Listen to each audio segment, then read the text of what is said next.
Good morning, everybody. First of all, I would like to thank Dr. Rajendra and team for giving me the opportunity to come here and speak on the topic.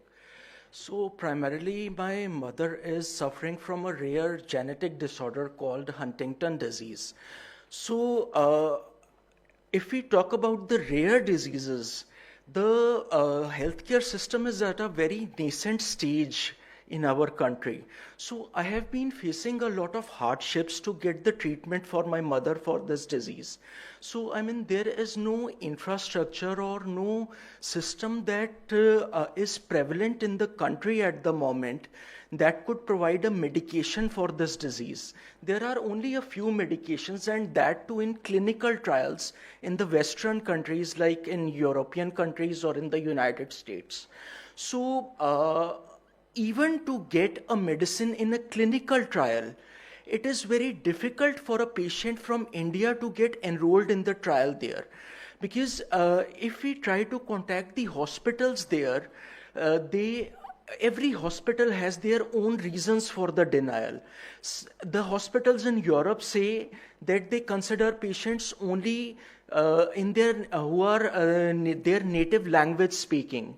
In UK, they say that they consider only local patients or only those patients who come with very strong referrals. In United States also, they consider patients who are living in the nearby vicinity of the hospital.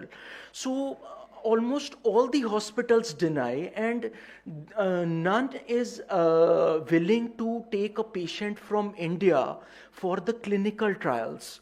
So facing a lot of hardships, I took my mother to the United States to one of the hospitals for a treatment.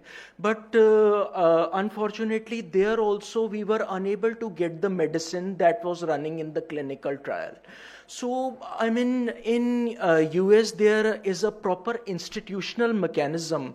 There are organizations like the National Health Institute, National Institutes of Health, then CDC, Center for Disease Control, that are specifically researching on the rare diseases. But in our country, there is no such mechanism wherein there is a strong research on the rare disease segment. Plus, the clinical trial policies are also at a very nascent stage in our country. So, for the rare diseases, the companies, the innovator companies, are not coming to India for the clinical trials. So I would request the policymakers to devise some kind of policies wherein the clinical trials for the rare diseases are conducted efficiently in our country, so that the patients of the rare diseases all across the country could participate in the trials and could benefit the trials from in an immediate way. Basically, they do not need to make lot of efforts to go to the European or the American countries to get the treatments. So thank you for this, and if there are any questions, we can discuss this further. Thank you.